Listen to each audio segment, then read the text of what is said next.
What's up, y'all? Back with another Fan Shake review. This time we talking about Rare by Selena Gomez. Yeah. So this is the third album of Selena in her solo work without the singing, and it's actually a pretty solid pop album.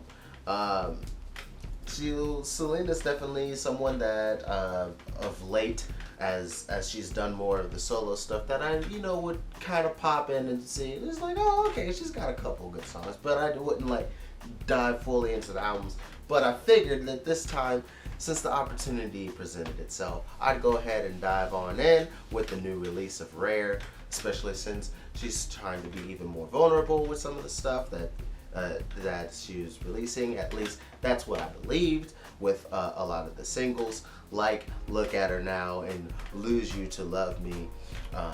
It really seemed like she was gonna really kind of bare her soul in a good amount of these songs and talk about some of the things that she's gone through. But it is a pop album, so a lot of it is presented in a way where the general public can really identify with her instead of being extremely forthcoming with everything that she's written or sang.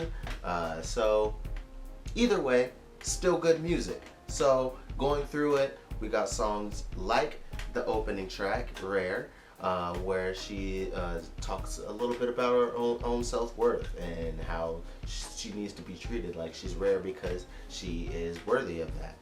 And Dance Again is really kind of along the same lines of kind of like Look at Her Now, where it's just like, hey, it's I'm happy to get to a point where I can dance again. I feel good about myself and feel good about life. And then to talk a little bit more about Lose You to Love Me, I think it was a very well done ballad. Still think that it was one of her better vocal performances, although I still feel it still falls. I feel another voice could probably perform it better, but for her, she did a good job, and there's been improvement in Selena Gomez, but like her vocals in general. But it's still worthy enough for a solid pop album, which we got here. So we get to more great songs like Ring, where like the more real confident, self-loving track, where she's just talking about how she got the guys wrapped around her finger and they also call her and she just lets it ring because it's just like, I don't really feel like talking to you right now. I got my own thing going on, but when I get a chance, maybe I'll get back to you. So that's really nice. But then you get to Vulnerable, and it shows that kind of bit of that softer side when she does allow somebody in, and if she does decide to attach herself to you, she's gonna be vulnerable, and so she's hoping that you'll be able to take care of her. Kind of really echoing the sentiments even of Rare. Then People You Know, I feel was a good kind of more personal track where you can really identify with the subject of it's the people. It's funny how the people you know be turned into people you don't, and people that you find out, oh, you actually capable of hurting me in this way that I never thought you would. I thought I knew what kind of person you were, but you're gonna do this, like that hurts. It was a really good song. Really enjoyed that. Let Me Get Me, and to me it's just kind of forgettable, but with Crowded Room, it brought me back, and I was like, ooh, I like this. This is even a little more darker pop song, though it's just all about feeling that real connection with a person, and even in a crowded room, it feels like it's just me and you. So when you just get that real connection, just talking about that, and has a really cool collaboration with Black in there. So I thought that was really cool and unexpected, especially since I don't have it listed here that Black's featured on there. But as soon as I heard the voice, I was like, is that Black? That sounds like Black. But yeah, really enjoyed that song.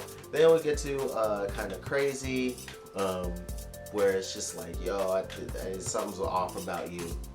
Don't like that because things used to be different.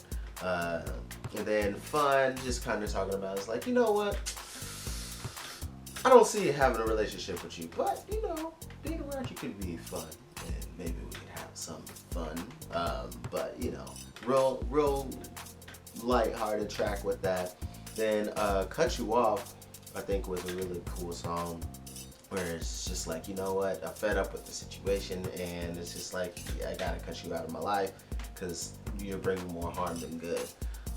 So really enjoy that. And then closing off with this A Sweeter Place track with Kid Cudi, and it really does sound kind of like a Kid Cudi song, but you just have more Selena singing on it.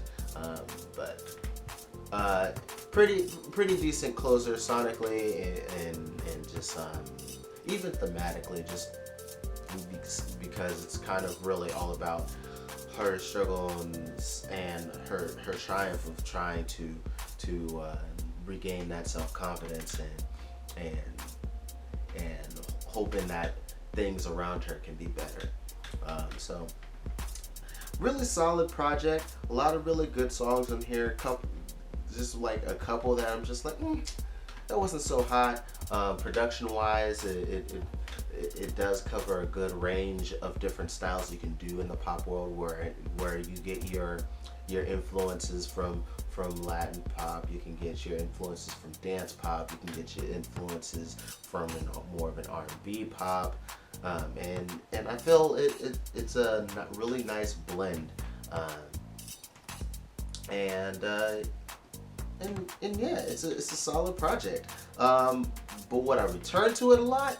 Not necessarily.